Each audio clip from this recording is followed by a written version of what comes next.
Forrest Sawyer.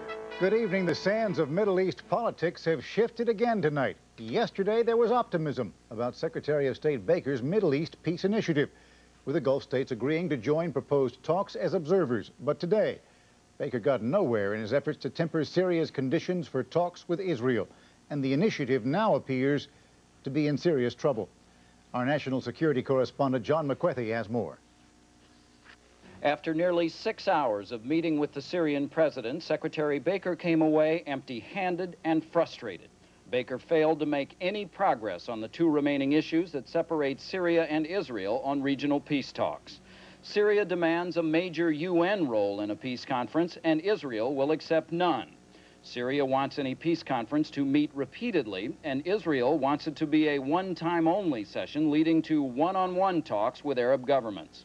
Further, as Baker left Syria, an American official said the secretary did not expect to make progress on these issues in Israel either, adding pressure on the Shamir government, with whom Baker will hold talks in 3 days. Having failed to bring Syria to the table, there are indications tonight that Baker may now change his strategy and go for a smaller peace conference. Such a meeting would include only Israel, Egypt, and Jordan. The Jordanian delegation would have Palestinians from the West Bank and Gaza. When Baker arrived in Cairo this evening for a meeting with Soviet Foreign Minister Bezhmertnik, he tried to stress the positive, pointing to yesterday's announcement by the Gulf states that they will send an observer if there ever are peace talks. We see today, for the first time, Arab countries willing to sit down face to face with Israel.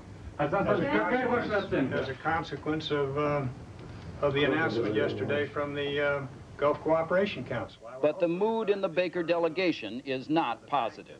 A U.S. official said the secretary is not heading for home tonight only because he has meetings here in Egypt, then in Jordan and Israel, and it would be, in his words, dishonorable not to go ahead with them. John McWethy, ABC News, Cairo.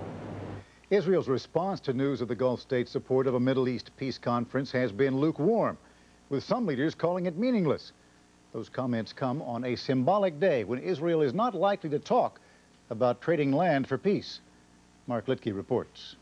It is the day Israel celebrates the unification of Jerusalem following the 1967 Arab-Israeli War. A day for dancing, singing, and unabashed patriotism. A day on which the Prime Minister, Yitzhak Shamir, regularly repeats his vow never to relinquish the occupied territories. A vow that delights his hardline supporters. No power can come and say this is occupied territories. This is liberated territories of the Israeli people and forever. It is not a day on which Palestinians are made to feel welcome. A few watch from their homes in the Arab neighborhoods. Most simply chose to ignore it all. Palestinians living in the occupied West Bank had no choice. On normal days, they need passes to enter Jerusalem. Today, they were banned from the city altogether.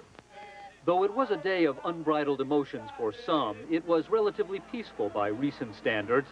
Still, a 4-year-old Palestinian boy was wounded in a shooting spree by Jewish settlers. If progress has been made elsewhere on the peace mission of the American Secretary of State, it is certainly not detectable here, not yet. But then again, this has never been a day on which Israel has shown much willingness to compromise with its enemies. Mark Litke, ABC News, Jerusalem. Still overseas, U.S. military forces are moving now to provide disaster relief to the survivors of that killer cyclone that struck Bangladesh almost 2 weeks ago. At Hickam Air Force Base in Hawaii, 5 Black Hawk helicopters were loaded onto C-5 cargo planes. They'll be used to transport troops and supplies and for emergency medical relief. U.S. Marines and Army Special Forces have already arrived. They're mostly engineers and communications experts who will lay the groundwork for the arrival of thousands of Marines. Bangladeshi officials estimate at least 8 million survivors face serious health problems and food shortages. ABC's Nathan Thomas has more on the growing crisis. The villagers of Kurashgal had been waiting for 12 days for some help, and when a truckload of food finally arrived, they all knew there would not be enough for everyone. Mojul Mia sat by the road quietly crying. He had lost a daughter and a grandson in the cyclone, but still has 9 people to support. The crop he was about to harvest from his acre of rice paddy was destroyed. But he didn't receive one of the special tickets that would guarantee him a bag of rice and molasses and a few other supplies. There are 3,000 families in the village, but only enough food came for a third of them. Mojul told the care workers that along with food, he also needs something to plant when the monsoon rains finally wash the salt out of his paddy.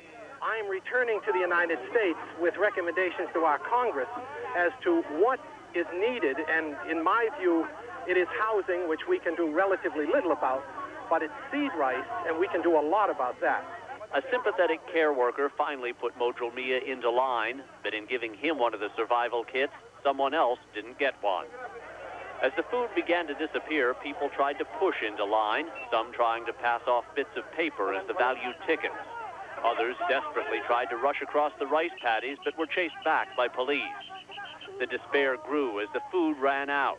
Many got nothing, and no one could tell them when more might arrive. Nathan Thomas, ABC News, Kurashgal, Bangladesh. And now South Africa, where there has been a new and brutal incident of black factional fighting. About 1,000 Zulus armed with spears and clubs descended on a squatter camp outside Johannesburg, setting fire to scores of shacks and killing 27 people. The African National Congress has threatened to pull out of talks with the government unless somehow it finds a way to end the violence that has left thousands dead. And coming up, hard times have not hurt the high pay of the nation's top executives. Louisiana faces a difficult choice between protecting its economy and protecting its environment. And later, an artist who struck it rich by searching for his Native American roots. World News Sunday, brought to you by